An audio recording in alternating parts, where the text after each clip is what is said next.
এই লুচ্চা ছেলে, তোমার তো সাহস কম না? তুমি আমার কোমরে টাচ করেছো। ম্যাম, আপনাকে যদি আমি না ধরতাম তাহলে তো আপনি ট্রাকের সাথে অ্যাক্সিডেন্ট করতেন। আবারও মিথ্যা কথা বলিস। মেয়েটা আবারও মেঘের দুই গালে দুইটা চর বসিয়ে দিল।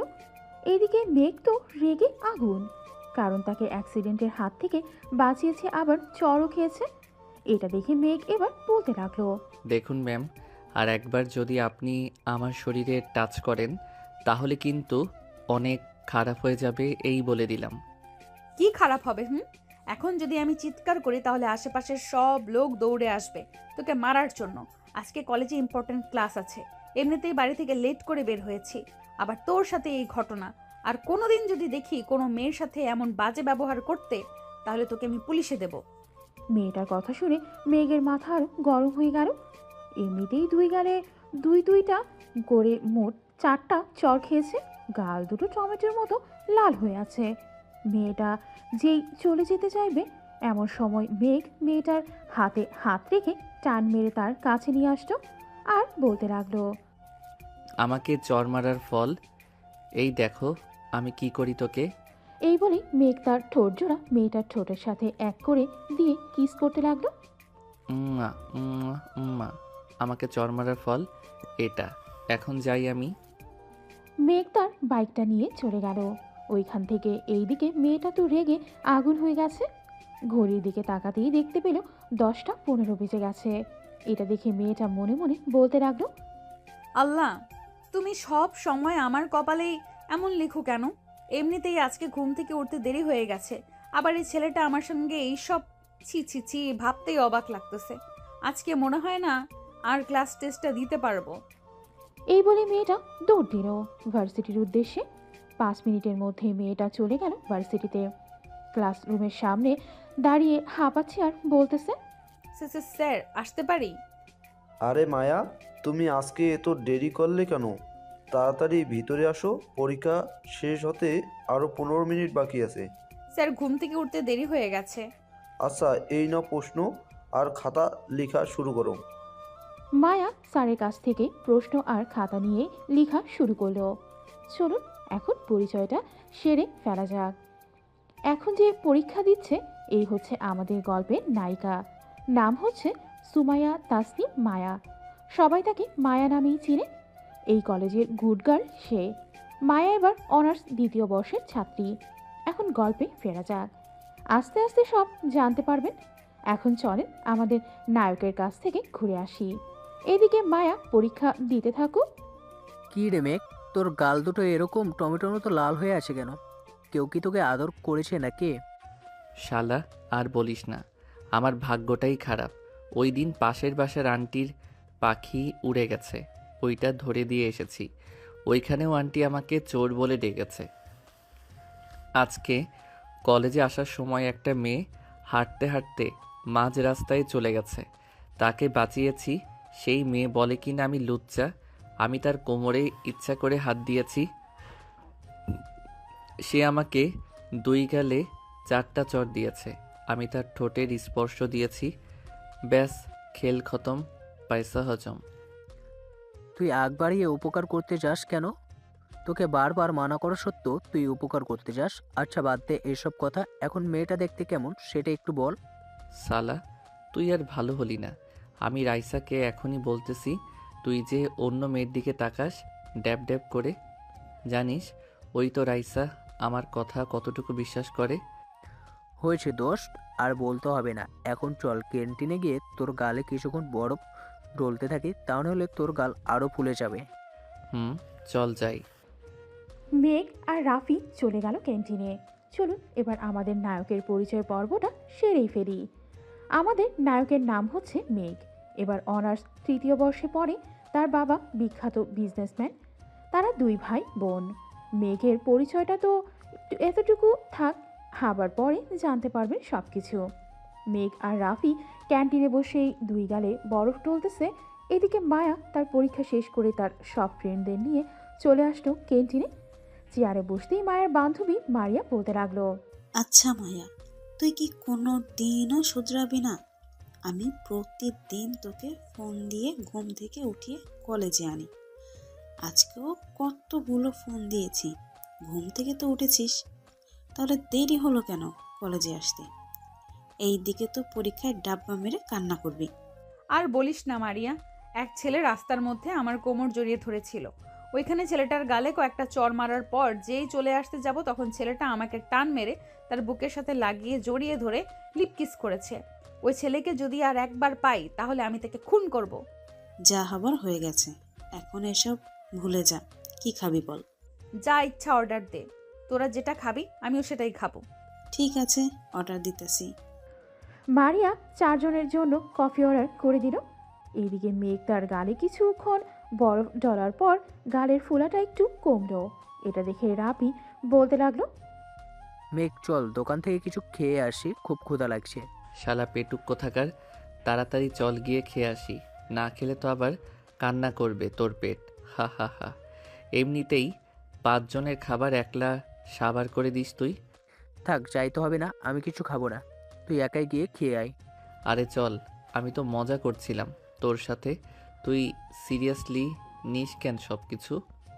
তুই যা, আমি খাবো না কিছু। আচ্ছা তুই বস এইখানে, আমি গিয়ে আবার নিয়ে আসতেছি দুজনের জন্য। আর তুই এক কাজ কর, ইমন আর ইমতিয়াজকে ফোন দিয়ে বলে দে চলে আসার জন্য এইখানে। ঠিক আছে, তুই যা। মেঘ চলে আসলো দোকানের সাথে। মেঘকে দেখে দোকানের ছোট ছেলেটা বলতে লাগলো, কি মেঘ ভাইয়া, তোমার গালগুলা এত ফুলা ফুলা কেন? কোনো মেয়ে চুমা দিছে নাকি? রবিন, তুই পিচ্ছি মানুষ, তুই এইসব বুঝবি না। একটা সিগারেট আর কফি দিয়ে আয় আমাদের টেবিলে। সিগারেটের কথা শুনে মায়া পিছনে তাকাতেই দেখে মেঘ দাঁড়িয়ে আছে। মেঘকে দেখে মায়া তো রেগে আবার আগুন হয়ে যায়। মায়ার এমন রাগান্বিত মুখ দেখে রাইসা বলতে লাগলো, আরে বান্ধবী, আবার কি হলো? এভাবে রেগে যাচ্ছিস কেন তুই? অবশেষে কিনা আমি এই সিগারেট খোরের চুম্মা খেলাম। ওয়া, থু থু। আজকে তো আমি এটাকে পুলিশে দেব। তোরা বস এইখানে।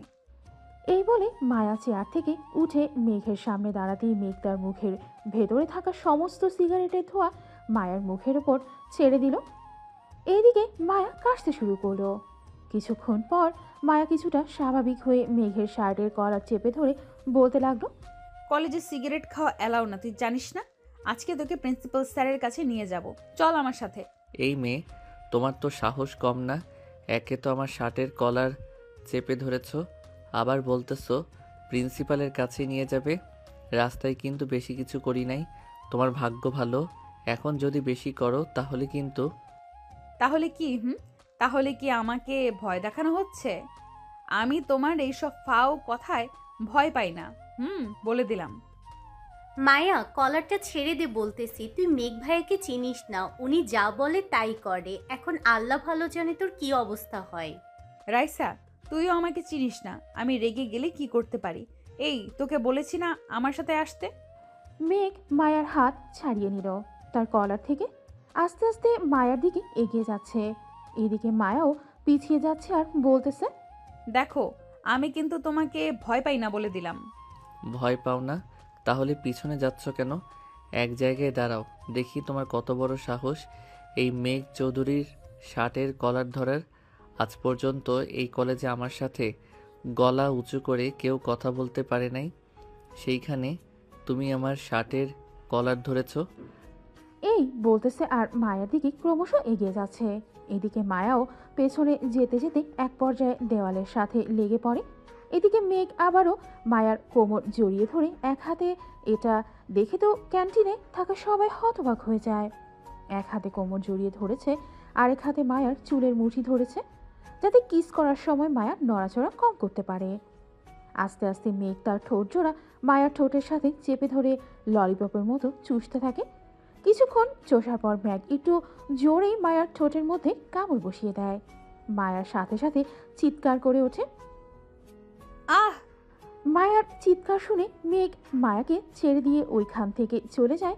এইদিকে মায়ার ঠোঁট থেকে ক্রমশ রক্ত বের হতে থাকে। মায়া তার হাত দিয়ে ঠোঁট চেপে ধরে দৌড়ে চলে যায় ওয়াশরুমে। কিছুক্ষণ কুলি করার পর রক্ত পড়াটা বন্ধ হয়। আয়নার সামনে দাঁড়িয়ে ঠোঁটটা দেখতে লাগলো মায়া। বেশ খানিকটাই কেটে গেছে। এদিকে রাইসা, মারিয়া, শারমিন, নিপা চলে আসলো ওয়াশরুমে। এসে দেখে মায়া দাঁড়িয়ে আছে। মায়াকে দেখে রাইসা বলতে লাগলো, কেন তুই মেঘ ভাইয়ার শার্টের কলার ধরতে গেলি? এখন দেখলি তো কি হয়েছে তোর অবস্থা। আগে কখনোই মেঘ ভাইয়াকে কোনো মেয়ের সাথে এমন করতে দেখি নাই, তোর সাথে এমন করতেছে কেন বুঝতেছি না। এই খচ্চর বেটা সকালেও রাস্তায় এমন করেছে, আবার ক্যান্টিনেও এমন করেছে। এখন দেখ আমার ঠোঁট কতটা কেটে গেছে। বেশ ভালো হয়েছে, তোকে এতবার বারণ করার পরও তুই ওনার শার্টের কলার থেকে হাত ছাড়িস নাই। এখন বুঝ কেমন হয়। হ্যাঁ, এখন আমি খাবার খাবো কি করে? এই খচ্চর বেটার জন্য আমি খাবারও খেতে পারবো না। যা হবার হয়ে গেছে, এখন চল তোকে রিকশায় তুলে দিয়ে আসি। ওইদিকে রাফি আবার আমার জন্য অপেক্ষা করতেছে। তুই চলে যা, আমি একাই যেতে পারবো। মারিয়া চল প্রিন্সিপাল স্যারের কাছে, এই খচ্চর বেটার নামে একটা বিচার দিয়ে আসি। কোনো কিছুই করবে না প্রিন্সিপাল স্যার, কারণ এই কলেজে প্রত্যেকটা স্যার ভালো করে জানে মেঘ ভাইয়ের আচরণ কেমন। সো বেশি কিছু করিস না, হিতে আবার দেখবি তোর উপর বিপদ আসবে। আমি যা বলছি তাই কর। বাড়িতে গিয়ে একটু মলম লাগিয়ে নে, না হলে খাবার তো দূরে থাক, অন্য কিছুই খেতে পারবি না। মায়া আর কিছু না বলেই চলে গেল বাড়িতে। এদিকে মেঘ বসে আছে রাফির সামনে। মেঘকে দেখে হাসি খুশি মনে হচ্ছে। এটা দেখে রাফি বলতে লাগলো, কি ব্যাপার মেঘ, মেয়েটাকে তো কিস করলে? দেখলাম মেয়েটার ঠোঁট থেকে রক্ত পড়তেছে, বেশ ভালো করে লিপ কিস করেছিস। আর বলিস না, এমনিতেই আমার শার্টের কলারে কোনো ছেলে ধরলে আমার রাগ 390% হয়ে যায়। আবার এটা তো মেয়ে, সকালের রাগটা এমনিতেই যায় নাই এই মেয়ের উপর থেকে। আবার সিগারেট খাচ্ছিলাম দেখে মেয়েটা এসে আমাকে বলতেছে চল প্রিন্সিপাল স্যারের কাছে যাব। এখন দেখ কেমন লাগে। প্রিন্সিপাল তো দূরে থাক, এই কলেজের কোনো স্যার আমার কিছুই করবে না। ওই মেয়েটা হয়তো জানে না। দুইবার লিপ কিস করেছিস, আবার এখন ক্যান্টিনে করছিস, এটা তো অনেকেই দেখছে। এখন যদি কারো কানে যায় তাহলে বুঝতে পারছিস কি হতে পারে। তবে মামা, মেয়েটা কিন্তু বেশ সুন্দরী, তোর সাথে ভালোই মানিয়েছে। ধুর শালা, এসব মেয়ে আমার জন্য কিছুই না। এর চেয়ে কত সুন্দর সুন্দর মেয়ে আমার পিছনে লেগে আছে আমাকে বিয়ে করার জন্য। আর তুই বলতেছিস এই মেয়ের কথা? কথার দাম নেই তাই তো কিছু বলি না। এখন খাবারটার দাম ঠিক দিয়ে দে, আমি রায়সাকে নিয়ে রুম ডেট করতে যাব। ঠাস ঠাস ঠাস শালা, এরপর একবার রুম ডেটের কথাটা যদি আমার সামনে বলিস তাহলে তোর খবর আছে। বাড়িতে বললে কি হয়? আমার বাড়িতে বলেছি, আব্বু আম্মু রায়সার বাড়িতে গিয়েছিল, কিন্তু রায়সার আম্মু আব্বু মানা করে দিয়েছে। আমি রায়সাকে ছাড়া কোনো ভাবতেই থাকতে পারবো না। দোষ, প্লিজ তুই কিছু একটা কর। তাই বলে রুম ডেট করবি? রাইসা কোথায়? রাইসাকে ফোন দিয়ে বল আসার জন্য। আমি রাইসার সাথে কথা বলতেছি, দেখি রাইসা কি বলে। ভাইয়া আমি চলে এসেছি, বলেন কি বলবেন। রাফি তোমার সাথে রুম ডেট করতে চাই, এখন তুমি কি চাও? ভাইয়া বাসা থেকে মেনে নিতেছেন না। রাফি আমাকে রুম ডেটের কথা বলে নাই, আমি রাফিকে রুম ডেটের কথা বলেছি। আমার পেটে বেবি হলে নিশ্চয়ই বাসা থেকে মেনে নিবে, আমি জানি। রাফি তো একটা ভালো ছেলে, তাহলে তোমার আব্বু আম্মু মেনে নিল না কেন? এটা জানো না নাকি? আমি কিছুই জানি না ভাইয়া, আমি রাফিকে ছাড়া বাঁচবো না, আপনি কিছু একটা করেন। এটা জানো নাকি? ঠিক আছে, আমি দেখছি কি করা যায়। আজকে সন্ধ্যায় আমি তোমাদের বাড়িতে যাব, তোমার আম্মু আব্বুর সাথে কথা বলবো, দেখি ওনারা কি বলে। ঠিক আছে। আর ভাইয়া সরি, মায়া আপনার শার্টের কলার ধরার জন্য। মায়া হয়তো একটু বেশি রাগী, কিন্তু ওর মনটা অনেক ভালো। কেমন ভালো তা তো দেখলাম, রাস্তায় ওনাকে অ্যাক্সিডেন্টের হাত থেকে বাঁচিয়েছি, আর উনি আমাকে দুই গালে চড় তো মেরেছে, আবার আমাকে বলেছে লুচ্চা। আপনার গাল কিন্তু এখনো টমেটোর মতো লাল হয়ে আছে। রাফি তোর গার্লফ্রেন্ডকে নিয়ে আমার সামনে থেকে যা তো, কখন জানি তোদের দুইজনের উপর ঝাঁপিয়ে পড়ি আমি। একটা কথা ভাইয়া, মায়ার সাথে কিন্তু আপনাকে মানিয়েছে বেশ, আর কিসটা কিন্তু দারুণ ছিল। এই বলে রাইসা হাসতে হাসতে রাফিকে নিয়ে চলে গেল ওইখান থেকে। এইদিকে মেঘ তার বাইকটা নিয়ে চলে আসলো বাসায়। কলিং বেল দিতেই তার বোন এসে দরজা খুলে দিল। মেঘকে একবার ভালোভাবে পর্যবেক্ষণ করে বলতে লাগলো, ভাইয়া আজকে তোমাকে দেখে মনে হচ্ছে অনেক খুশি খুশি। আর এখন কয়টা বাজে? মাত্র 12টা। তুমি তো প্রতিদিন 3টার পর আসো, আজকে আগে আসার কারণ কি? আমি কি আমার বাড়িতে আসতে পারি না নাকি? কলেজে ভালো লাগছিল না তাই চলে এসেছি। আর তুই এত প্রশ্ন করতেছিস কেন? তুই পিচ্চি মানুষ, পিচ্চির মতো থাকবি। তা তো থাকবই আমি। এখন কথা হচ্ছে তোমার গাল দুটো এত বড় বড় হয়ে আছে কেন? আর 2 গালে 5 আঙ্গুল করে দাগ বসা। কেউ কি তোমাকে আদর করেছে নাকি? মার্জিয়া, এখন কিন্তু তোকে মারবো অনেক। তুই অনেক পাকা পাকা কথা বলতে শিখে গেছিস। ওরে আমার উত্তম পুরুষ, তুমি আমার কাছে যাই লুকাও না কেন, এই পিচ্চির চোখ ফাঁকি দিতে পারবে না কখনোই। আগে বলো, আমার ভাবি দেখতে কেমন? তোর আবার ভাবি আসলো কোথায় থেকে? যার ঠোঁটে লিপ কিস করেছো সেই তো আমার ভাবি, তাই না? এখন ফটাফট বলে ফেলো, আর না বললে তো নতুন সিরিয়াল আছেই। আব্বু, আব্বু, তুমি কোথায়? দেখে যাও ভাইয়া কি করেছে। এই মার্জিয়া, চুপ চুপ, ওই বলতেছি। এই তো লাইনে এসেছো, এখন বলে ফেলো ফটাফট। ওইটা তোর ভাবি না, জাস্ট মিস্টেক। তবে তোর ভাবি হলে মন্দ হয় না। মেয়েটা দেখতে অনেক সুন্দর, তোর মতোই কিউট আছে অনেক। তা চলবে। তাহলে চলবে। এখন যাও, ফ্রেশ হয়ে আসো। বাসায় কেউ নেই, আব্বু আম্মু অফিসে গেছে। আচ্ছা, তুই একটু বস, আমি ফ্রেশ হয়ে আসতেছি এখন। এই বলে মেঘ চলে গেল ফ্রেশ হতে। মার্জিয়া হচ্ছে মেঘের ছোট বোন, বয়স তার 13। মার্জিয়া বসে বসে গেম খেলতেছে ফোনে। বেশ কিছুক্ষণ পর মেঘ আসলো নিচে।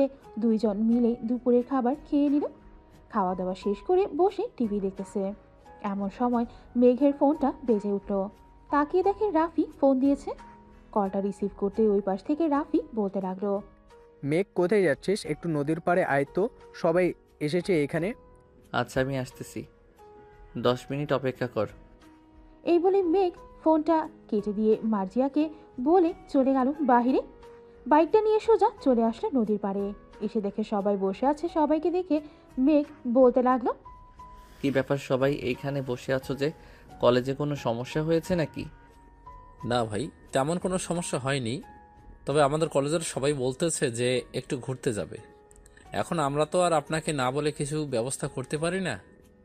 তাই আপনার রাফি ভাইকে ফোন দিয়ে বলেছিলাম, উনি আমাদের এইখানে ডেকেছে। এখন ট্যুরে যাবে তোমরা সবাই? জি ভাই। আচ্ছা, তোমরা কতজন আছো এখানে, বা কতজন যেতে চাও আমাকে একটু জানিয়ে দিও।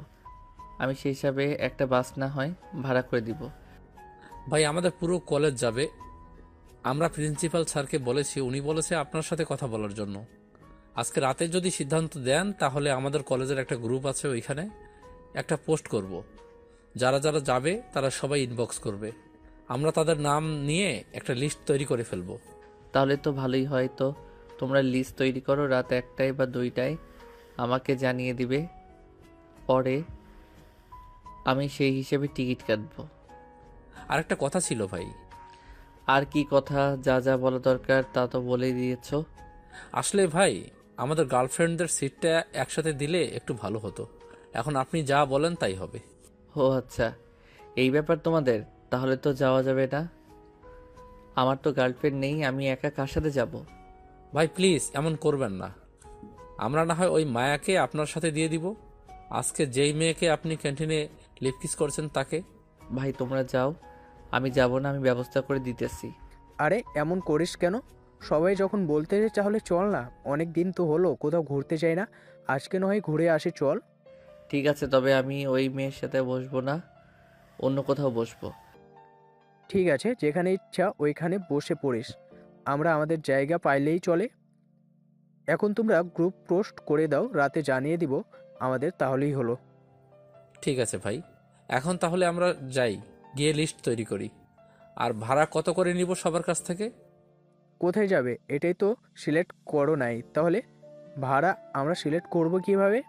মেঘ, তুই একটা জায়গার নাম বল যেখান থেকে ঘুরে আসি। আমাদের ট্যুরটা হবে 3 দিনের। রাতের দিকে সবাই বাসে উঠবো, সকালে পৌঁছে যাব সিলেট। সারাদিন ঘোরাঘুরি করে রাতে বাসে খাওয়া দাওয়া করে আবার রওনা দিব রাজবাড়ির উদ্দেশ্যে।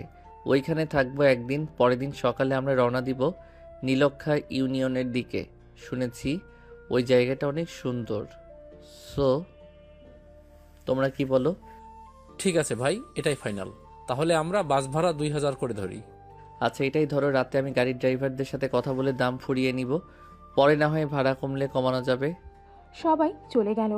এইদিকে মেঘ, রাফি এবং আরও কয়েকজন বন্ধুর সাথে আড্ডা দিয়ে চলে আসলো বাসায়। রাতে খাওয়া দাওয়া করে ফোন দিল ড্রাইভারকে। 5টা বাস ভাড়া করে নিল 5 লক্ষ টাকা দিয়ে। আরও 50,000 টাকা রাখলো শুধু রাতের খাবারের জন্য। রাত 2টা এমন সময় ফোন দিল সাইফুল। কলটা রিসিভ করতে মেঘ বলতে লাগলো, হ্যালো সাইফুল, সবার লিস্ট তৈরি করেছো তো? জি ভাই, সবার তৈরি করেছি। আপনি আবার ফোন দিয়ে বলেছিলেন 1500 করে নেওয়ার জন্য। এখন মোট 725 জন যাবে। মোট টাকা উঠেছে 10,87,500 টাকা। তাহলে তো আমাকে আরও 3টা বাস বলতে হবে। আচ্ছা আমি বলতেছি এখনই। তুমি গ্রুপে আরেকটা পোস্ট করে বলে দাও যে কালকে সন্ধ্যা 7টার মধ্যে সবাই কলেজে থাকতে। আমি গিয়ে সবার লিস্ট বলে দিব, তোমরা সবাই উঠে যাবে। ঠিক আছে ভাই। সাইফুল ফোনটা কেটে দিল। এদিকে মেঘ আর রাতে না জেগে ঘুমিয়ে গেল। সকাল 10টায় ঘুম ভাঙল মার্জিয়ার ডাকে। মেঘ উঠে ফ্রেশ হয়ে চলে গেল কলেজে। শিমুল গাছের নিচে দাঁড়িয়ে আছে মেঘ। এমন সময় দেখতে পেল মায়াকে গেট দিয়ে কলেজের ভেতর প্রবেশ করতেছে। এটা দেখে মেঘ রাইসাকে উদ্দেশ্য করে বলল, রাইসা তোমার বান্ধবী, ও কি যাবে আমাদের সাথে? জি ভাইয়া, আমি তো ভাবতেছি মায়াকে আপনার সাথে বসিয়ে দিব। এখন আপনি যদি চান। ঠিক আছে, তোর বান্ধবীকে আমার পাশেই বসিয়ে দিও, কোনো সমস্যা নেই। এখন তাকে ডাক দিয়ে জিজ্ঞাসা করো ঠোঁট কেমন আছে। আর ঠিক আছে, ডাক দিচ্ছি। রাইসা দৌড়ে গিয়ে মায়াকে ডেকে আনলো।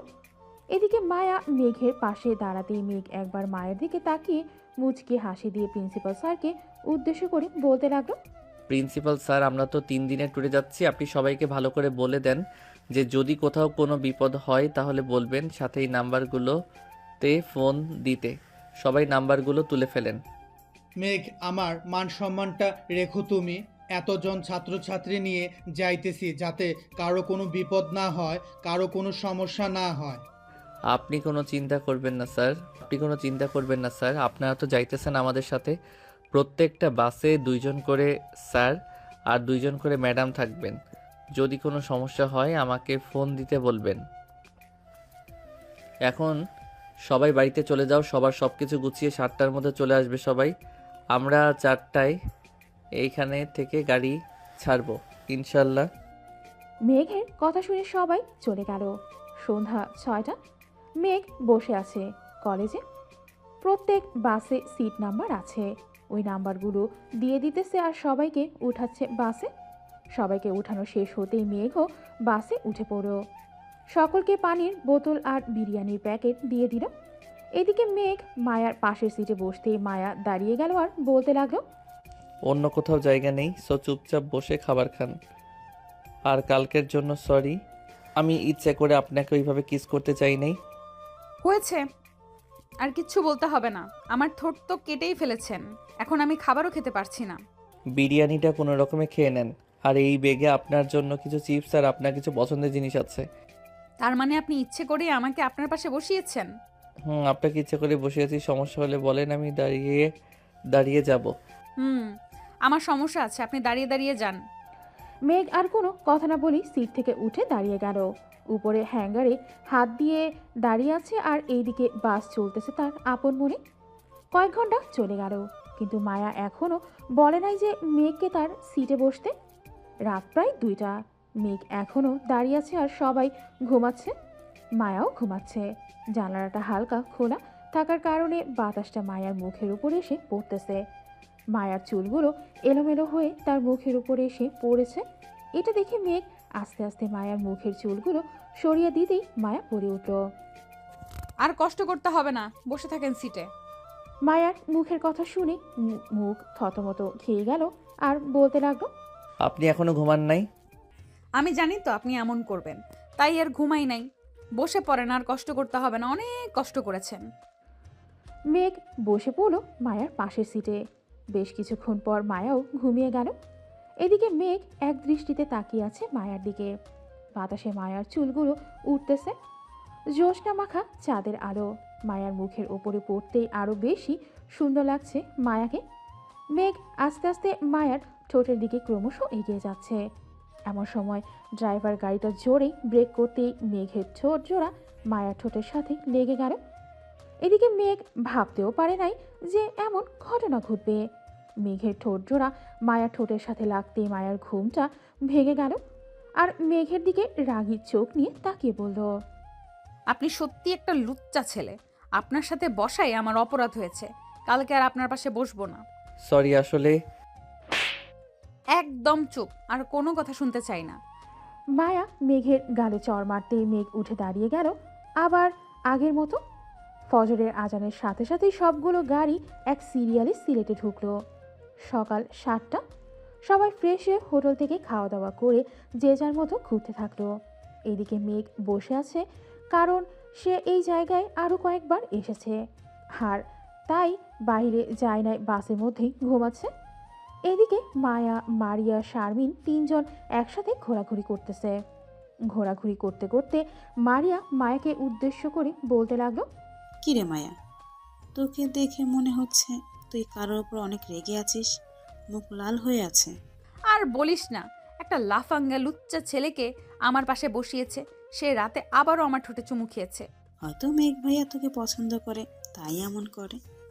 সে পছন্দ করলেও আমি কখনোই তাকে পছন্দ করব না। সে 1 নম্বরের লুচ্চা।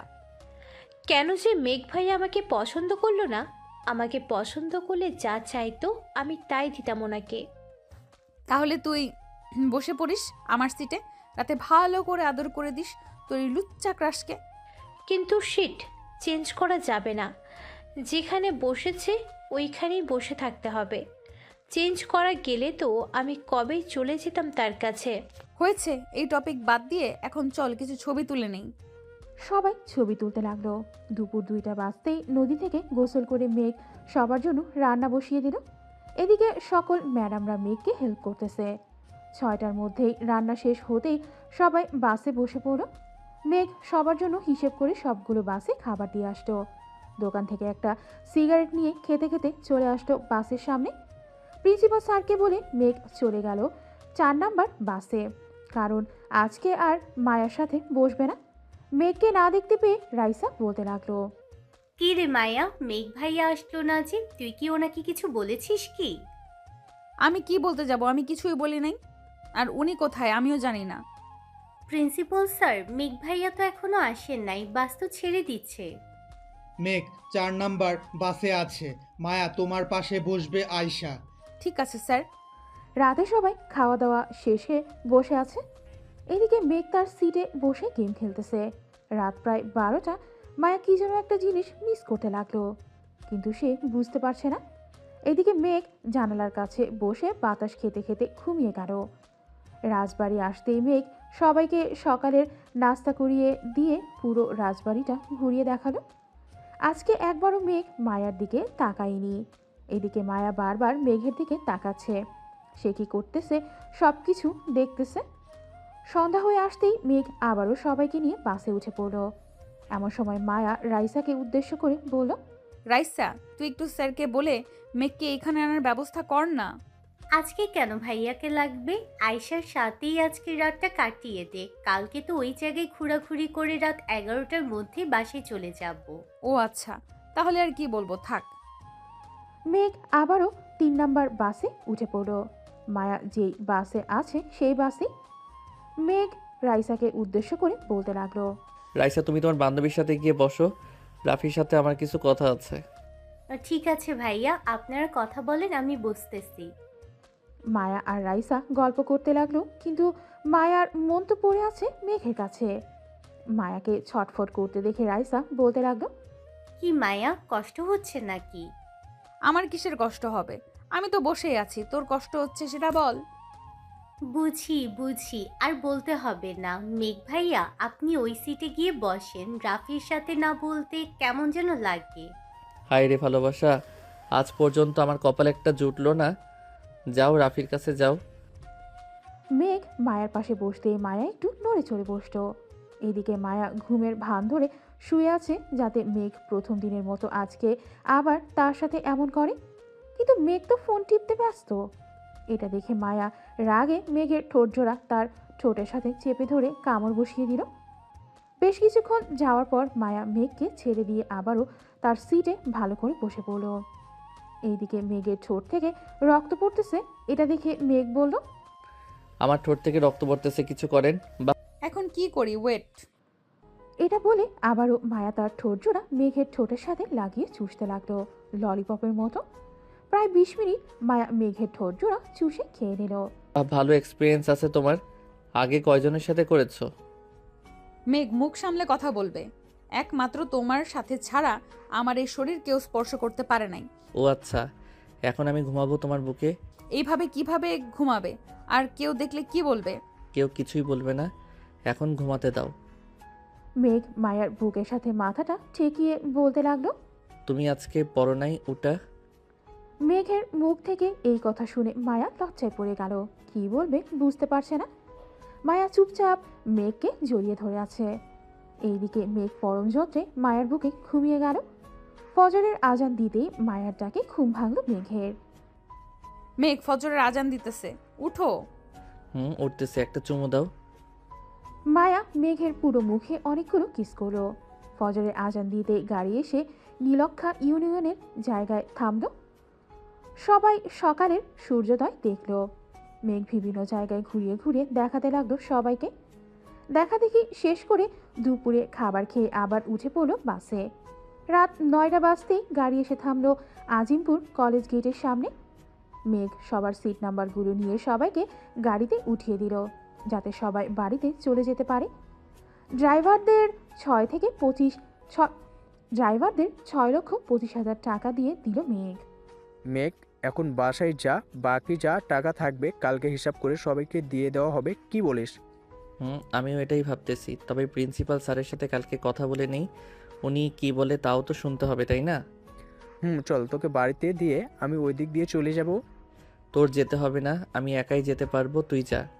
মেঘ চলে গেল বাসায়। ফ্রেশ হয়ে রাতে খাওয়া দাওয়া করে বসে আছে সোফায়।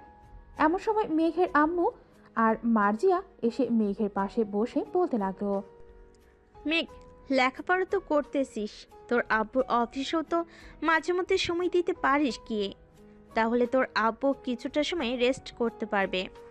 আম্মু এই বছরটা শেষ হোক, নতুন বছর থেকে আমি দেখাশোনা করব। আর মার্জিয়া, রাত হয়েছে অনেক, ঘুমাতে যা। আর একটু পর ঘুমাবো, তুমি ঘুমাতে যাও। যাচ্ছি। মেঘ চলে গেল ঘুমোতে। সকাল 7টায় মেঘের ঘুম ভাঙল ফোন কলের শব্দে।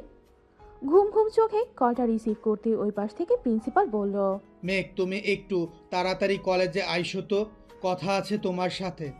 ঠিক আছে স্যার, আমি এখনই আসতেছি, আপনি কলেজে আসেন। ঠিক আছে, আসো। মেঘ ফ্রেশ হয়ে কিছু না খেয়ে চলে গেল কলেজে। গিয়ে দেখে প্রিন্সিপাল স্যার তার কেবিনে পায়চারি করতেছে। প্রিন্সিপাল স্যারকে পায়চারি করতে দেখে মেঘ বলল, কি হয়েছে স্যার, আপনি এই পাশ থেকে ওই পাশে যাইতেছে, আবার এই পাশে আসতেছেন কেন? কি সমস্যা হয়েছে নাকি? মেঘ, সকালে আমার কাছে একটা ফোন কল এসেছে থানা থেকে, একটা লাশ পাওয়া গেছে। আমার তো খুব চিন্তা হচ্ছে, ওইটা আমাদের কলেজের ছাত্রী না তো? না স্যার, আমাদের কলেজের ছাত্রী না, আমি নিজে একজন ছাত্র। আমি নিজে একজন একজন করে সবাইকে গাড়িতে তুলে দিয়েছি, আর ছাত্রছাত্রী আসলেই বোঝা যাবে। যদি কেউ কম থাকে তাহলে না হয় আমরা গিয়ে দেখে আসব। আপনি এত চিন্তা করবেন না। আর আমাদের কাছে 4,15,000 টাকা আছে, এই টাকাগুলো কি করব, সবাইকে দিয়ে দেব না আমাদের কলেজের ফান্ডে জমা করে রাখবেন? যদি কেউ সাহায্য চায় পরে তাকে দিবেন। ছাত্রছাত্রী আসুক, এরপর দেখা যাবে ওদের সাথে আলোচনা করে। আর তুমি দেখো তো 725 জন এর মধ্যে কত টাকা করে পড়ে? স্যার 572 টাকা করে পড়ে। তাহলে তো অনেক টাকা। এখন সবার সাথে কথা বলে দেখি ওরা কি বলে। জি স্যার, কথা বলেন, আমি ক্যান্টিন থেকে আসতেছি। মেঘ চলে গেল ক্যান্টিনে। হালকা পাতলা নাস্তা করে চলে আসলো শিমুল গাছের নিচে। ঘড়ির দিকে তাকিয়ে দেখে সকাল 10টা বাজে। সবাই কলেজে প্রবেশ করতে লাগলো। 12টায় মেঘ সবাইকে নিয়ে চলে গেল হলরুমে। প্রিন্সিপাল স্যারের হাতে মাইক দিয়ে বলতে লাগলো, মেঘ, স্যার টাকার বিষয়টা নিয়ে আলোচনা করে ফেলেন। প্রিয় ছাত্রছাত্রী, আমরা 3 দিনের ট্যুর শেষ করে আসলাম গতকালকে। তোমরা আমাদের যা টাকা দিয়েছো, গাড়ি ভাড়া, খাবার খবর সব দিয়ে আমাদের কাছে আরও 4,15,000 টাকা রয়েছে। এখন তোমরা যদি বলো আমরা এই টাকাগুলো আমাদের কলেজের ফান্ডে জমা করে রাখবো, এই টাকা দিয়ে গরিবদেরকে সাহায্য করতে পারবো, বা আমাদের কলেজের কোনো স্টুডেন্ট এর যদি কোনো সমস্যা হয় তাহলে আমরা টাকাগুলো দিয়ে তাকে সাহায্য করতে পারবো। আর যদি বলো তোমাদেরকে টাকা ফেরত দিয়ে দিতে, তাহলে তোমরা সবাই 772 টাকা করে পাবে। এখন তোমরা যেটা বলবে সেটাই হবে। স্যার, এই টাকাগুলো আমাদের কলেজের ফান্ডে রেখে দেন। আমরা 2,000 টাকা দিয়ে ঘুরতে যেতে পারবো। 500 টাকা গরিবকে দিতে পারবো না, তা হতে পারে না। টাকাগুলো ফান্ডে রেখে দেন। ধন্যবাদ তোমাদের।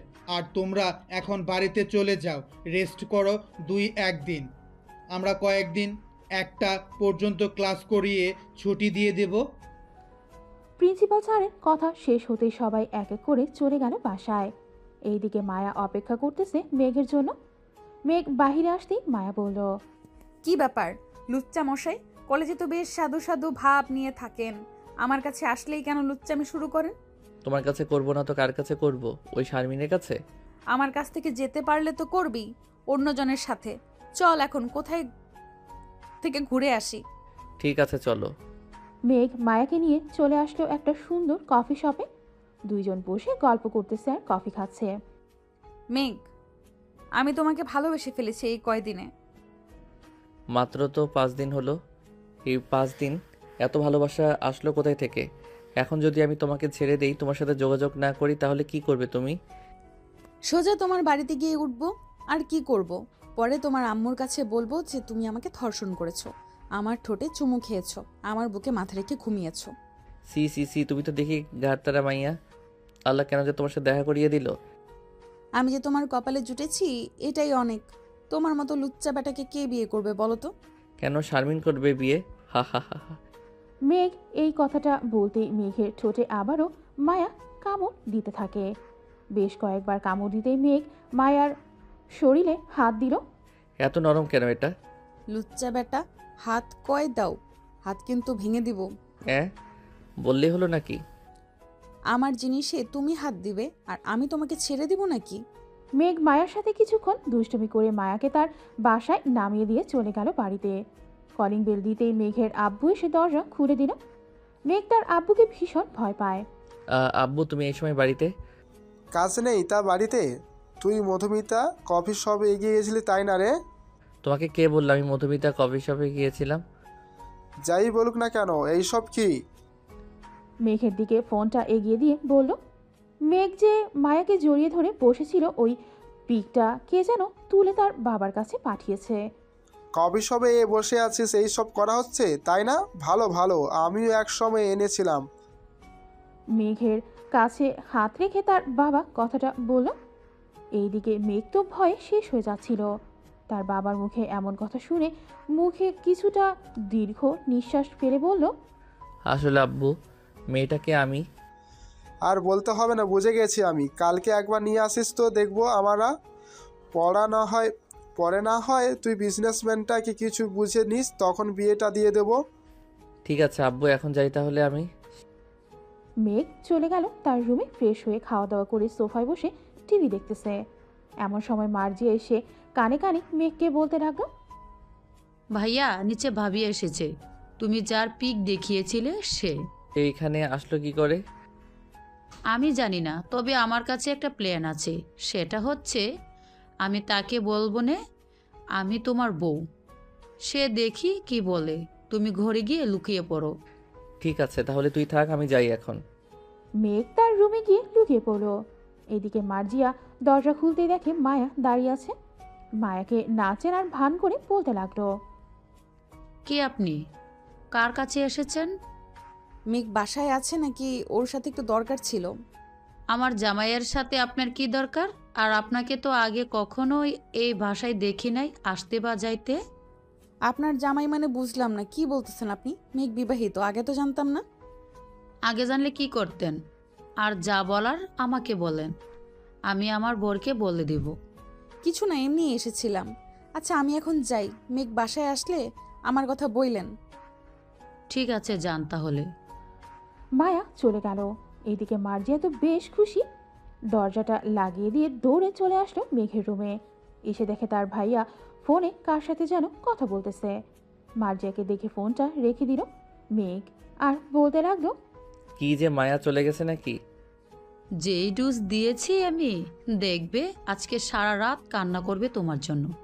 কালকে হয়তো তোমার ওপর দিয়ে ঝড় যাবে, দেখে নিও। মার্জিয়ারে, তুই তো আমাকে বাস খাইয়া দিলি, এখন সে আমাকে ভুল বুঝবে। আমি গেলাম মায়ার কাছে। কোথাও যাইতে হবে না, গড়েই বসে থাকো, আমি গেলাম এখন। মার্জিয়া তার ভাইয়ার রুম থেকে বের হওয়ার সময় দরজাটা লাগিয়ে দিয়ে যায়, যাতে তার ভাইয়া ঘর থেকে বের না হতে পারে।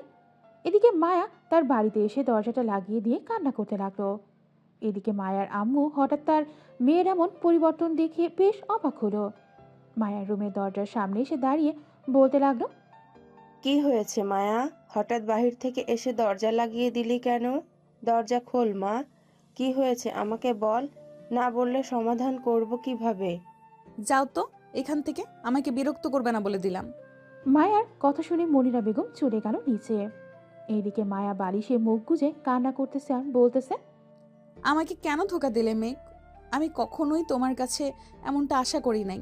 তোমার বউ থাকা সত্ত্বেও কেন তুমি আমার সাথে এমনটা করলে? আমি যে থাকতে পারছি না তোমাকে ছাড়া। মায়া কথাগুলো বলতেছে বালিশে মুখ গুজে। এদিকে মায়ার ফোন ক্রমশ বেজেই যাচ্ছে, কিন্তু মায়া ফোন তুলতেছে না। এটা দেখে মেঘ বেশ ঘাবড়ে যায়। রাইসার নাম্বারটা বের করে ফোন দিল রাইসাকে। কয়েকবার রিং হতেই রাইসা ফোনটা রিসিভ করলো। হ্যালো রাইসা, তুমি তাড়াতাড়ি মায়াদের বাড়িতে যাও। মায়া আমার ফোন তুলতেছে না। কেন ভাইয়া, কি হয়েছে? সারাদিন তো ভালোই ছিল, হঠাৎ মায়া এমন করছে কেন? তুমি যাও মায়াদের বাড়িতে, গেলেই মায়া সব বলবে হয়তো তোমাকে। ঠিক আছে ভাইয়া, আমি যাইতেছি এখনই। রাইসা ফোনটা কেটে দিয়ে রেডি হয়ে চলে গেল মায়াদের বাড়িতে। কলিং বেল দিতেই মায়ের আম্মু এসে দরজা খুলে দিল।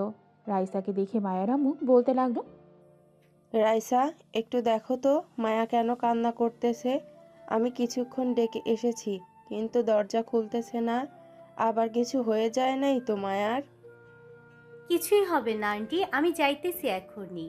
এই বলে রাইসা চলে আসলো মায়ার রুমের সামনে। দরজায় কয়েকবার ঠকঠক করতেই মায়ার রাগে বিছানা থেকে উঠে দরজা খুলে দেখে রাইসা দাঁড়িয়ে আছে। রাইসাকে দেখে মায়া জড়িয়ে ধরল। এদিকে মায়া কান্না করতে করতে তার চোখ মুখ ফুলে গেছে। আরে পাগলি মেয়ে, কি হয়েছে? কান্না করতেছিস কেন? রাইসা, মেঘ আমার সাথে চিটারি করেছে। ওর ঘরে বউ থাকা সত্ত্বেও আমার সাথে এইসব করেছে। কি হয়েছে আমাকে সবকিছু খুলে বলতো। তুই না বললে আমি বুঝবো কি করে কি হয়েছে। মায়া সবকিছু বলে দিল রাইসাকে। এদিকে রাইসা সবকিছু শুনে তো হাসতে হাসতে শেষ। তোর কথা শুনে আমার তো মনে হচ্ছে মাটিতে কিছুক্ষণ গড়াগড়ি করে কিছুক্ষণ হাসাহাসি করলি। তুই এভাবে হাসছিস কেন? এখন কিন্তু আমার অনেক রাগ হচ্ছে। আরে যে তোকে বলেছে মেঘের বউ, ওইটা হচ্ছে মেঘের ছোট বোন। খুব পাকা পাকা কথা বলে। একদিন তো আমার সাথেও এমন করেছে। তার মানে ওইটা মেঘের ছোট বোন? ওইটা মেঘের ছোট বোন। ওই দেখ, মেঘ আমাকে সব বলেছে ভয়েস করে। এভাবে কান্না করে নাকি কেউ চোখ মুখ ফুলিয়ে ফেলেছিস। যা ফ্রেশ হয়ে আয়। আসতেছি। তুই একটু বস, তোর সাথে কথা আছে। ওরা ভাই বোন যখন আমার সাথে গেম খেলেছে, আমরা দুইজনও তাদের সাথে গেম খেলবো। ঠিক আছে, যা ফ্রেশ হয়ে আয়, আমি বসে আছি। মায়া চলে গেল ফ্রেশ হতে। ফ্রেশ হয়ে বাহিরে এসে দুইজন একটা প্ল্যান করলো। দুইজন কি প্ল্যান করলো এটা না হয় আমরা পরেই জানতে পারবো। গল্পের সাথেই থাকুন। এখন যাই তাহলে। মায়া, তুই প্ল্যান মোতাবেক চলে আসিস। ঠিক আছে রাইসা। রাইসা চলে গেল তার বাড়িতে। এদিকে মায়া খাওয়া দাওয়া করে তার রুমে এসে কিছু ড্রেস একটা ব্যাগে ভরে নিল। এদিকে মনিরা বেগম মায়ার রুমের সামনে আসতেই দেখে মায়া ব্যাগ গোছাচ্ছে। এটা দেখে মনিরা বেগম বলতে লাগলো, কি রে মায়া, কি হয়েছে? তুই ব্যাগ গুছাচ্ছিস কেন? কোথাও যাবি নাকি? আম্মু, তোমার মেয়ের জামাইকে আনতে যাচ্ছি। তোমার মেয়ের জামাই আমাকে খুব কাঁদিয়েছে, তাই আমিও তোমার মেয়ের জামাইকে কাঁদাতে চাই।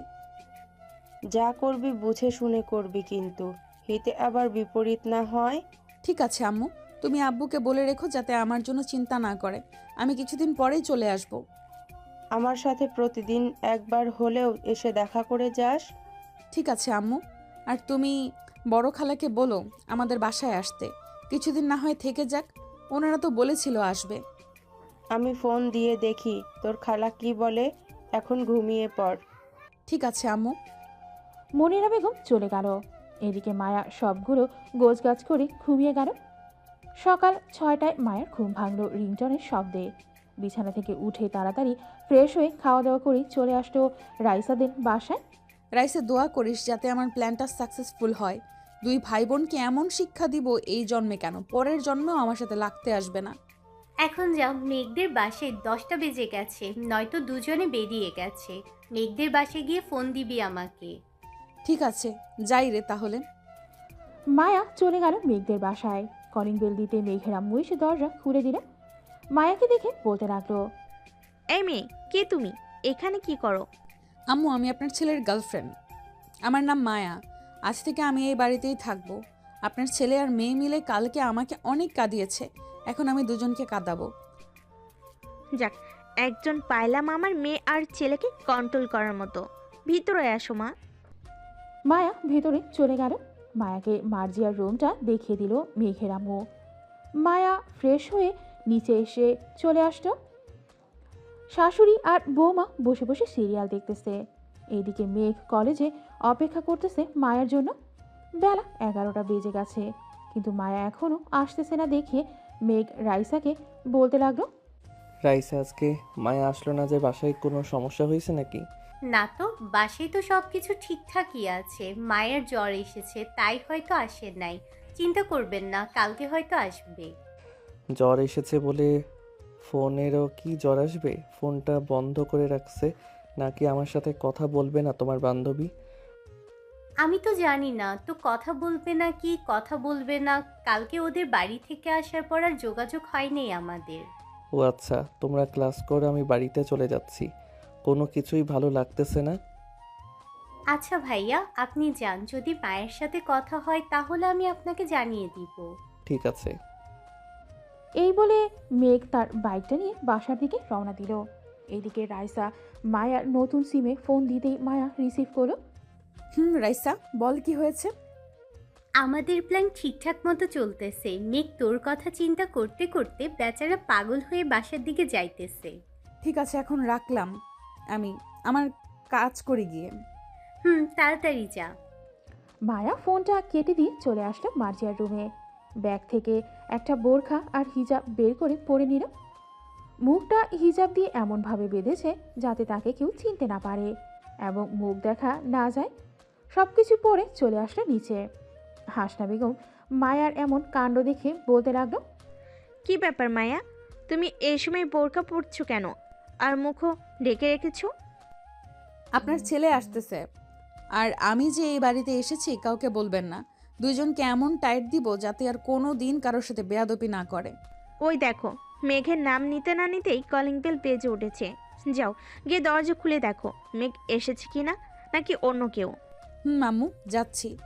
মায়া দরজা খুলতে মেঘকে দেখতে পেল, কিন্তু মেঘের খেয়াল নেই কোনো দিকে। সোজা সিঁড়ি বেয়ে চলে গেল তার নিজের রুমে। মায়া বুঝতে পেরেছে যে তাকে না দেখতে পেয়ে মেঘের এমন অবস্থা হয়েছে, তাই মায়াও দরজা লাগিয়ে দিয়ে মেঘের পিছু পিছু চলে আসলো তার রুমে। মেঘ বিছানায় শুয়ে ফোনের গ্যালারিতে থাকা মায়ার একটা ছবি বের করে দেখতে লাগলো। এদিকে মায়া মেঘের হাত থেকে ফোনটা সপাট করে নিয়ে নিল আর বলতে লাগলো, আজ থেকে এই বাড়িতে কেউ ফোন চালাতে পারবে না, তাই আপনিও ফোন চালাতে পারবেন না। এই মেয়ে, তুমি কে? আর আমার রুমে অনুমতি ছাড়া ঢুকেছো, আবার আমার ফোনও নিয়ে নিছো। তোমাকে তো আগে কখনোই এই বাসায় দেখি নাই। দেখবেন কোথায় থেকে? আমি তো আজকে এই বাড়িতে এসেছি। এই বাড়ি পুরোটাই এখন আমার, তাই আমি যা বলবো তাই তাই করতে হবে আপনাকে।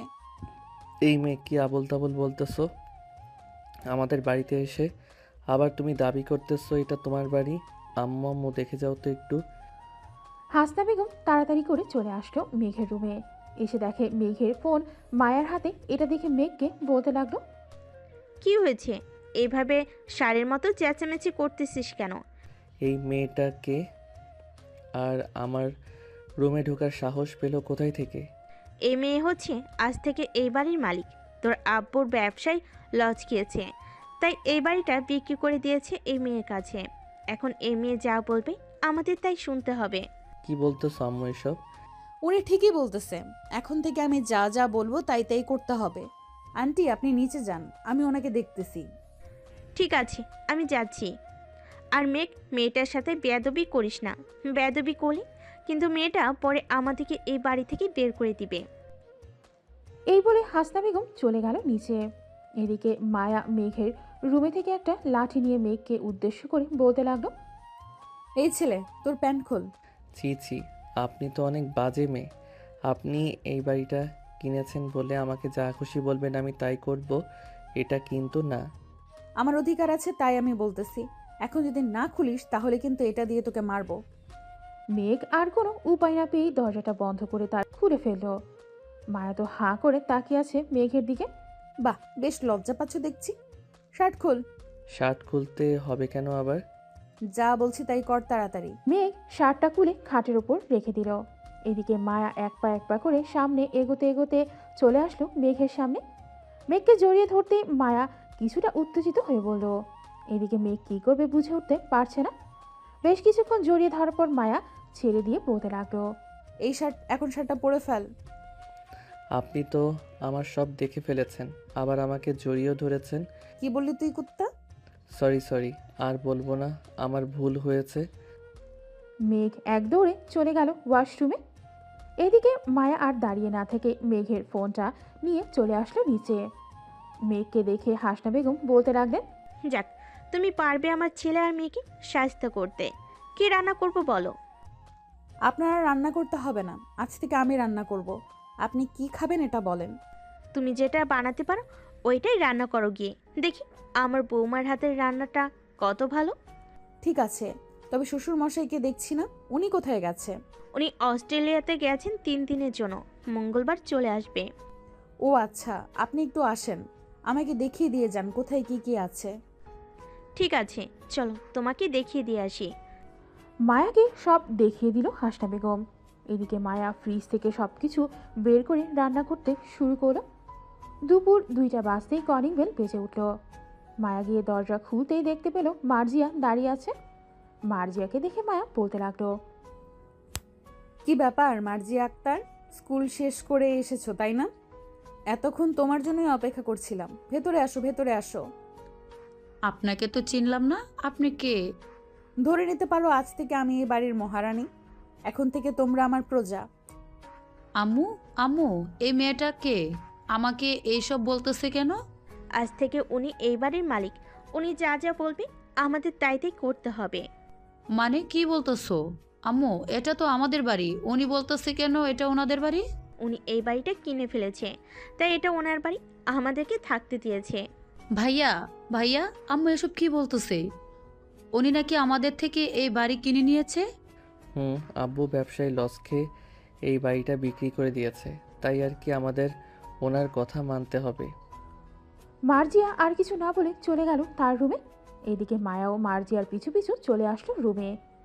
মায়াকে দেখে মার্জিয়া বলতে লাগলো, আপনি আবার এই রুমে এসেছেন কেন? এটা আমার রুম। আজ থেকে এটা আমার রুম, তুমি পাশের রুমে চলে যাও। আমি এই রুম থেকে যাব না, থাকতে হলে দুজন থাকবো, আর আমাকে থাকতে না দিলে এই রুমে কেউ থাকতে পারবে না। ঠিক আছে, তাহলে দুইজন এই রুমেই থাকবো। আপনার নাম কি, আর আপনাকে কি বলে ডাকবো আমি? আমার নাম সুমাইয়া, আজ থেকে আমাকে ভাবি বলে ডাকবে তুমি। আমার ভাইয়া কি আপনাকে বিয়ে করেছে যে আমি আপনাকে ভাবি বলে ডাকবো? বিয়ে করতে কতক্ষণ? আমি চাইলে আজকেই বিয়ে করতে পারবো। সো আমার সাথে বেশি কথা বলবে না, যাও ফ্রেশ হয়ে আসো, খাবার খাবে। আপনি তো মেয়ে, তাহলে মুখ ডেকে রেখেছেন কেন? হিজাবটা খুলে ফেলেন, আমি আপনাকে দেখব। আমাকে দেখতে হবে না, যখন সময় হবে তখন ঠিক দেখতে পারবে।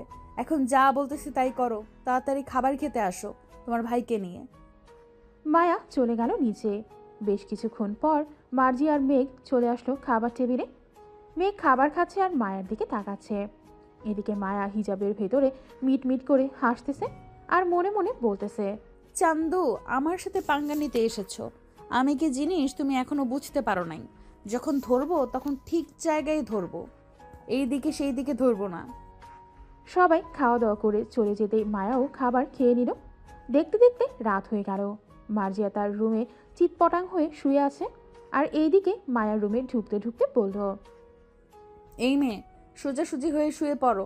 আর একটা কথা বলে রাখি, মাঝরাতে কিন্তু আমাকে জিনে ভর করে, তখন লাথি মেরে নিচে ফেলে দিলে আমাকে কিচ্ছু বলতে পারবে না। মানে ভাবি আপনাকে জিনে বর করে আগে বলবেন না? আমি এক্ষুনি চলে যাইতেছি পাশের রুমে। কোথাও যেতে হবে না, আমি তোমার ভাইয়ার রুমে যাইতেছি, তুমি ঘুমাও। ভাইয়ার রুমে গিয়ে কি করবেন? কি করব, তোমার ভাইকে এই বলে মায়া চলে আসলো মেঘের রুমে। এসে দেখে মেঘ লাইট নিভিয়ে ঘুমিয়ে আছে। মায়া ফোনের ফ্ল্যাশ লাইট জ্বালিয়ে ঘরের কাটআউটটা খুলে রেখে দিল, যাতে মেঘ অন্ধকারেও তার মুখ না দেখতে পারে আর লাইটও না জ্বালাতে পারে। এইদিকে মায়া তার হিজাব আর বোরখাটা খুলে টেবিলের ওপর রেখে দিয়ে আস্তে আস্তে মেঘের ওপর শুয়ে পড়ল। মেঘের ঠোঁটে চুমু খেতে লাগলো বারবার। এদিকে মেঘ তার ঠোঁটে কারো পরশ পেয়ে ঘুমটা ভেঙে গেল। হাতের নাগালে সুইচটা টিপ দিতে দেখতে পেল লাইট জ্বলতেছে না। এটা দেখে মেঘ কিছুটা ভয় পেয়ে বলতে লাগলো, কে কে কে আপনি? আমার উপর থেকে নামেন বলতেছি। এই চুপ, বেশি কথা বললে এখন কিন্তু ছুরিটা তোর গলায় চালিয়ে দিব।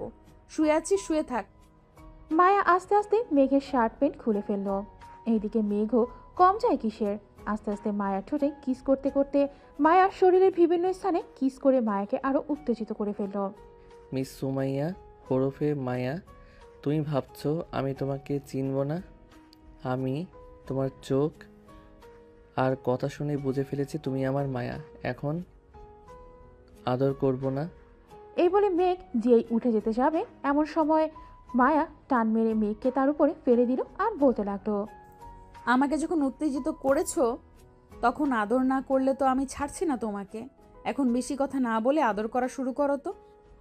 মেঘ আর থাকতে না পেরে আদর করা শুরু করলো মায়াকে। ও মা গো, মরে গেলাম গো, এই কুত্তা তাড়াতাড়ি বের কর। তুমি তো বলেছো আদর খাবে, তাই তো। মায়া কিছুক্ষণ চুপ করে থাকার পর মেঘ আবারও শুরু করলো আদর। কয়েক ঘন্টা আদর করার পর মেঘ মায়ার বুকের উপর শুয়ে পড়ল। দুজনে ক্লান্ত হয়ে শুয়ে আছে। এদিকে মায়া মেঘের চুলে বিড়ি কেটে দিচ্ছে আর বলতেছে, মেঘ, এখন তো তুমি আমার সাথে শারীরিক সম্পর্ক করেছো, এখন যদি বেবি হয়ে যায় আমাকে যদি তুমি আর বিয়ে না করো? দূর পাগলি মেয়ে, এখন আদর করেছি এখনই বেবি হবে নাকি? বেবি হতে হতে 1 বছর সময় লাগবে। আর আমি তোমাকে সামনের মাসেই বিয়ে করব। কাল থেকে অফিসে জয়েন করে সব কিছু বুঝে নিব, এরপর না হয় বিয়ে। আর তোমার বোনকে আমি এমন শিক্ষা দিব, এখন দেখবে তোমার বোন আমার পিছু লাগবে না আর কখনোই। থাক মার্জিয়া, ছোট মানুষ, সে একটা ভুল করে ফেলেছে, মাফ করে দাও তাকে। ঠিক আছে, এখন তাহলে ঘুমাও। দুইজন কাপড় পরে একে অপরকে জড়িয়ে ধরে ঘুমিয়ে গেল। সকাল 7টা দুইজনের ঘুম ভাঙল মার্জিয়ার ডাকে। ভাইয়া ভাইয়া উঠো, কলেজে যাবে না? তোমার ভাইয়া কলেজে যাবে না, অফিসে যাবে আজকে। কথাটা বলতে বলতেই মায়া দরজাটা খুলল। মায়াকে দেখে তো মার্জিয়া ভূত দেখার উপক্রম। মায়া ভাবি, আপনি এইখানে? কেন, এইখানে কি অন্য কারোর থাকার কথা ছিল? না, তা থাকবে কেন, কিন্তু আপনি এত সকালে এইখানে আসলেন কি করে? আমি কালকে এসেছি, বোরকা পরা মেয়েটাই আমি। যাও এখন রেডি হয়ে আসো, তোমার ভাইয়া একটু ঘুমাক।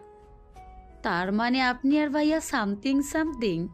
Yes, something something. যাও ফ্রেশ হয়ে রেডি হয়ে নিচে আসো, আমি গোসল করে খাবার রেডি করতেছি তোমার জন্য। আজকে যাব না, আজকে সারাদিন তোমার সাথে গল্প করব ভাবি। আমি ফ্রেশ হয়ে আসতেছি এক্ষুনি। ঠিক আছে, আসো, আমিও ফ্রেশ হয়ে রান্না করি গিয়ে। মেঘ আবার খাবার খেয়ে অফিসে যাবে। মার্জিয়া চলে গেল তার রুমে। এইদিকে মায়াও ফ্রেশ হয়ে চলে আসলো নিচে। এসে দেখে তার শাশুড়ি মা রান্না করতেছে। মায়া রান্নাঘরে গিয়ে বলতে লাগলো, আম্মু, আপনি রান্না করতে গেলেন কেন? আমি নিজেই তো রান্না করতে পারতাম। তা তো পারতে, তুমি উঠছো না দেখে আমি নিজেই রান্না বসিয়ে দিয়েছি। তা তুমি কলেজে যাবে না আজকে?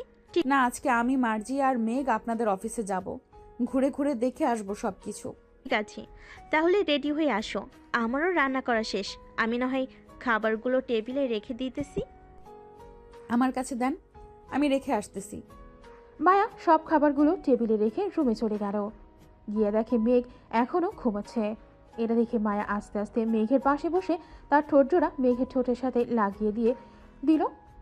এদিকে মায়ার ঠোঁটের স্পর্শ পেয়ে মেঘ মায়ার ঠোঁটে একটু জোরে কামড় বসিয়ে দিতে মায়া মেঘের ঠোঁট জোড়া ছেড়ে দিয়ে মেঘের বুকে কিল ঘুষি মারতে লাগলো। এই কুত্তা, আমি বুঝি ব্যথা পাই না? তুই প্রত্যেকবার এমন করিস।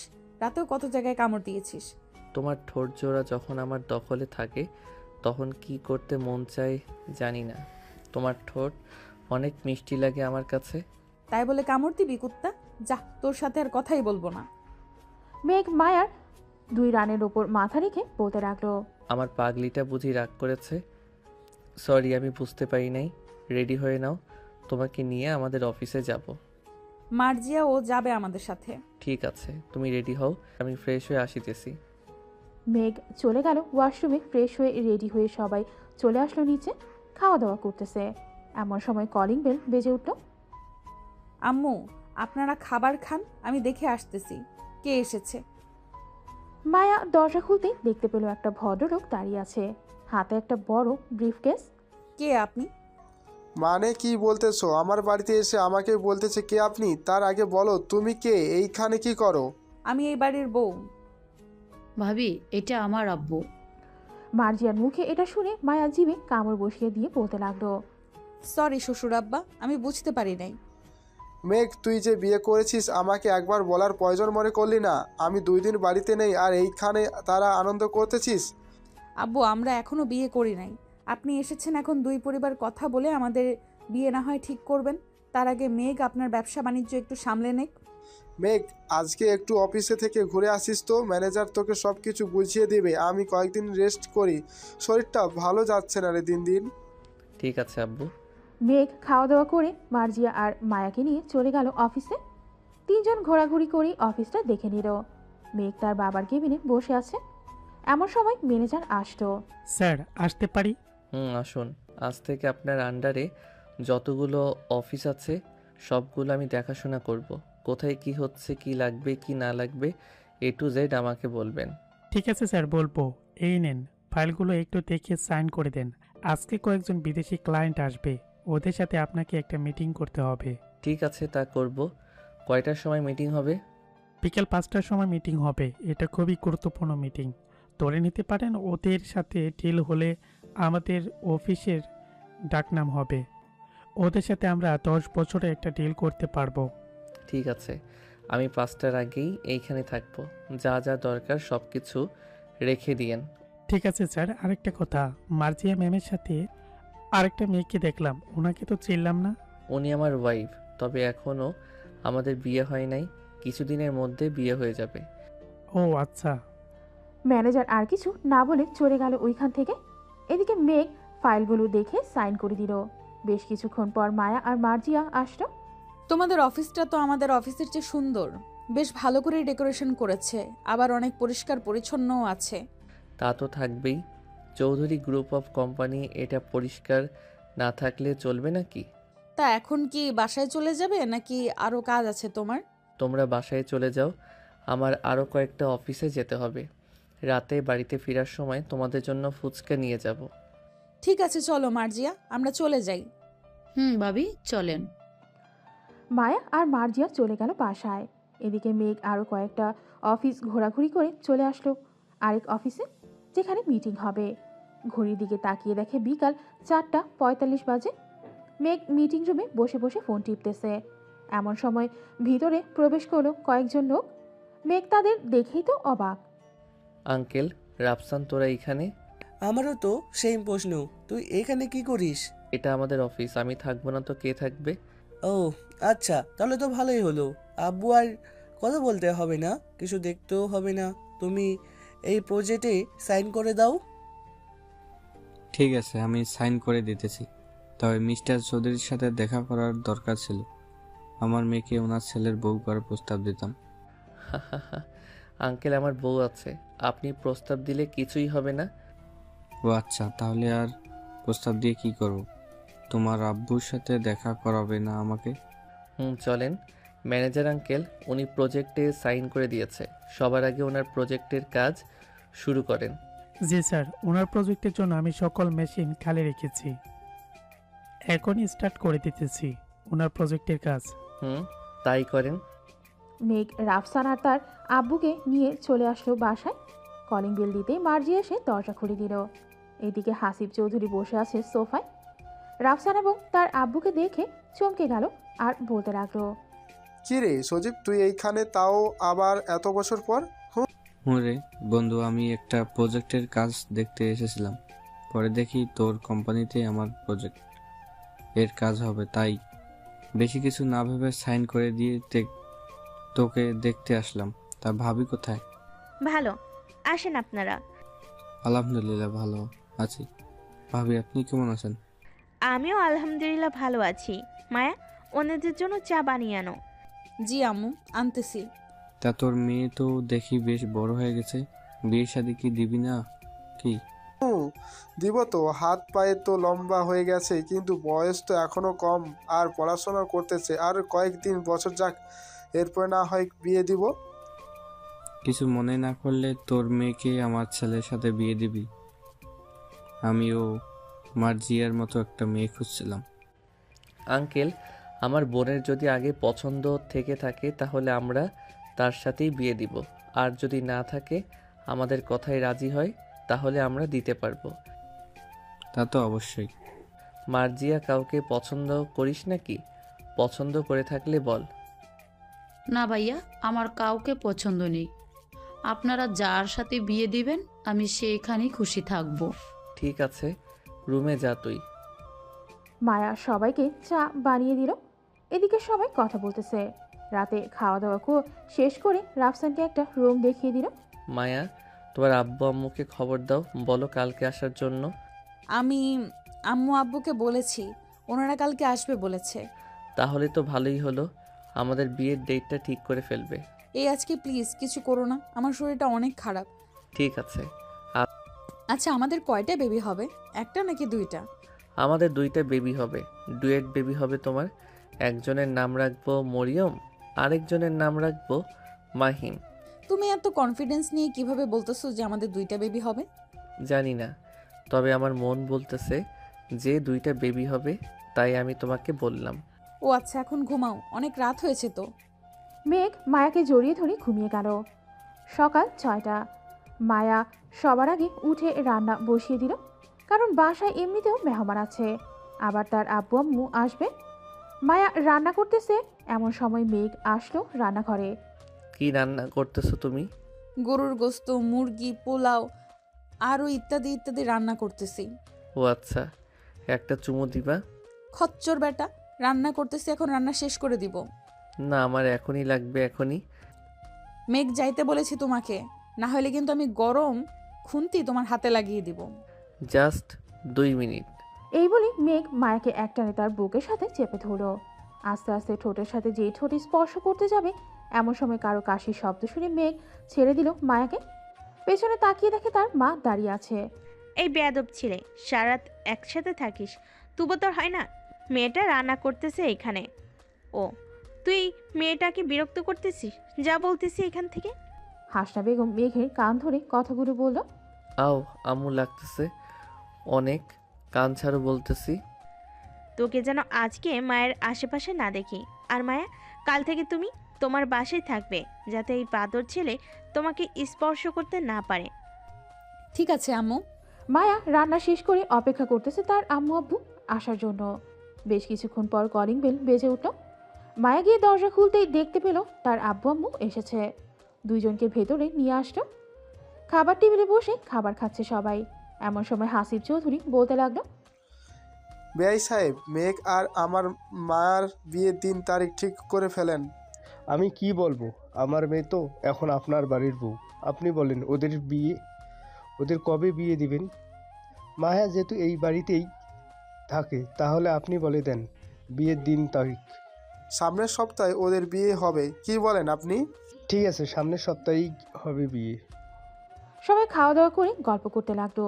এদিকে মেঘ আর মায়া বসে আছে রুমে। মায়া মেঘকে উদ্দেশ্য করে বলতে লাগলো, এই তোমার কি লজ্জা শরম নেই? আম্মুর সামনে তুমি কি করছিলে ওইসব? এখন আম্মু কি ভাববে বলো তো? আম্মু কিছুই ভাববে না, সামনের সপ্তাহে তো আমাদের বিয়ে। আমি একেবারে তোমাকে আমার কাছে পাবো, এই কয়েকদিন আদর করব না? এটা তোমার ইচ্ছা, আদর করবে কি করবে না। আজকে মেয়ে বাড়িতে চলে যাব, কিছু করতে চাইলে এক্ষুনি করতে পারো। মেঘ মায়াকে জড়িয়ে ধরে কিস করতে লাগলো। বিকাল 5টায় মায়াকে নিয়ে তার আব্বু আম্মু চলে গেল বাড়িতে। পরের দিন থেকে দুই বাড়িতেই বিয়ের আয়োজন করা শুরু হলো। বাড়িটা বেশ সুন্দর করে সাজিয়েছে কেয়ারটেকাররা। সাজানো শেষ করে মায়াদের বাড়িও সাজিয়ে দিল। বড় বড় বিজনেসম্যানদের বিয়েতে ইনভাইট করেছে, তারা তো আসবেই। মেঘ, মায়া আর তুই গিয়ে তোদের বিয়ের ড্রেসগুলো পছন্দ করে কিনে আন। আমরা তোদের ড্রেস পছন্দ করে দিব না। ঠিক আছে আম্মু, যাইতেছি এখনই। মেঘ চলে আসলো মায়াদের বাড়িতে। বেশ কিছুক্ষণ পর মায়া রেডি হয়ে আসতেই মায়াকে নিয়ে চলে আসলো শপিং মলে। মেঘ নীল একটা পাঞ্জাবি সাথে সাদা একটা পায়জামা কিনে নিল। মেঘ, এখন নীল গ্রাউন্ড বা লেহেঙ্গা কোথা থেকে পাই? চলো আমার সাথে, তোমার মন মতো নীল লেহেঙ্গা কিনে দিব আমি। মায়াকে নিয়ে চলে আসলো বড় একটা দোকানে। এখানে অনেক লেহেঙ্গা আছে। মায়া তার জন্য আর মার্জিয়ার রাত দুইজনের জন্যই দুইটা লেহেঙ্গা নিল। দুইটা কিনলে কেন? একটা কিনলেই তো হতো। একটা আমার জন্য আর একটা মার্জিয়ার জন্য। মার্জিয়া আমাকে ফোন দিয়ে বলে দিয়েছিল তার জন্য একটা নিয়ে যাইতে। ও আচ্ছা, তলে তলে দুই ননদ আর ভাবি এসব করতেছো আমার সাথে? করো করো, আরো কয়েকটা দিন যাক, পরে বুঝতেই পারবে কি করি তোমাকে। দেখা যাবে কি করতে পারো তুমি আমার। মেঘ শপিং করে চলে আসলো বাসায়। দেখতে দেখতে কেটে গেল 7টা দিন। আজকে মেঘ আর মায়ার বিয়ে। মেঘ নীল পাঞ্জাবিটা পরে নিল। এদিকে রাফি মেঘকে দেখে তো পুরাই থ। মামা, তোমাকে দেখে আমি তো ক্রাশ খাইছি। মায়া ভাবি তো পুরো দেখে অজ্ঞান হয়ে যাবে। দোষ শালা, মায়ের পছন্দেই এই ড্রেস কিনেছি। এখন কি এখানে দাঁড়িয়ে থাকবি নাকি আমার সাথে যাবি বিয়েতে? চল তাড়াতাড়ি যাই। মেঘ তার বন্ধু বান্ধবদের নিয়ে চলে আসলো বিয়ে বাড়িতে। খাওয়া দাওয়া শেষ করার পর কাজে এসে মেঘ আর মায়ার বিয়েটা পড়িয়ে দিয়ে চলে গেল। সমস্ত নিয়ম কানুন মেনে মেঘ আর মায়াকে বিদায় দিয়ে দিল তার আব্বু আম্মু। মায়া গাড়িতে বসে কান্না করতেছে আর মেঘ একটা টিস্যু পেপার মায়ের হাতে দিয়ে বলতেছে, কান্না করো না জান, এখন কান্না করলে বাসরাতে যখন বিড়াল মারবো তখন কি করবে? তাই চুপচাপ বসে থাকো। তোকে তো আমি খুন করব কুত্তা, দেখে নিস। মায়াকে নিয়ে চলে আসলো বাসায়। সবাই বরণ করে মায়াকে ঘরে তুলে নিল। এদিকে মেঘ তার বন্ধুদের নিয়ে চলে আসলো ছাদে। বসে বসে আড্ডা দিতেছে। এমন সময় রাইসা হাতে একটা বিয়ারের বোতল নিয়ে এসে মেঘের হাতে তুলে দিয়ে বলল, মেঘ, নামাজ আদায় করে তুই। আর একটু পরে যাব, এখনো 12টা বাজে না। তো কি হয়েছে? ভালোর জন্য বলতেছি, তাড়াতাড়ি যা। আজকে আমার বান্ধবীকে কান্না করাতে হবে কিন্তু তোর। তোর বান্ধবী আগেই কান্না করে দিয়েছে, এখন এটা নিয়ে আমাদের দ্বিতীয় বাসর হবে। যাই এখন। মেঘ চলে গেল বাসর ঘরে। দরজাটা লাগিয়ে দিয়ে খাটের কাছে আসতেই মায়া খাট থেকে নেমে মেঘের পা ধরে সালাম করলো। বেঁচে থাকো মা, বেঁচে থাকো। কি বললি কুত্তা? আমি তোর কোন জন্মের মা লাগি? হ্যাঁ, সরি সরি, আমার ভুল হয়ে গেছে। চলো এখন নামাজ আদায় করে নেই। চলো। নামাজ আদায় করে মেঘ আর মেঘলা খাটে বসে আছে। মেঘ খাটের নিচ থেকে বিয়ারের বোতলটা বের করতেই মায়া তো অবাক। এটা তুমি কোথায় পেয়েছো? রাইসা দিয়েছে, এইগুলো খেয়ে তোমার উপর অত্যাচার করতে বলেছে। ও আচ্ছা, তো বসে আছো কেন? খাওয়া শুরু করো। মেঘ আর মায়া দুজনে বিয়ারের বোতল মুখে পুরে নিল। মেঘ মায়ার ঠোঁটের দিকে ক্রমশ এগিয়ে যাচ্ছে। এদিকে মায়াও এগিয়ে আসতেছে। এই যে পাঠক পাঠিকারা, তোমরা আর কি দেখতেছো? এখন আমাকে 2টা বেবি আনার তো সুযোগ দিবে। এখন না হয় আমাকে আর মেঘলাকে একা ছেড়ে দাও। আজকের গল্পটা এই পর্যন্ত। আবারও দেখা হচ্ছে নতুন কোনো গল্পে। ততক্ষণ সবাই ভালো থাকবেন, সুস্থ থাকবেন। ধন্যবাদ।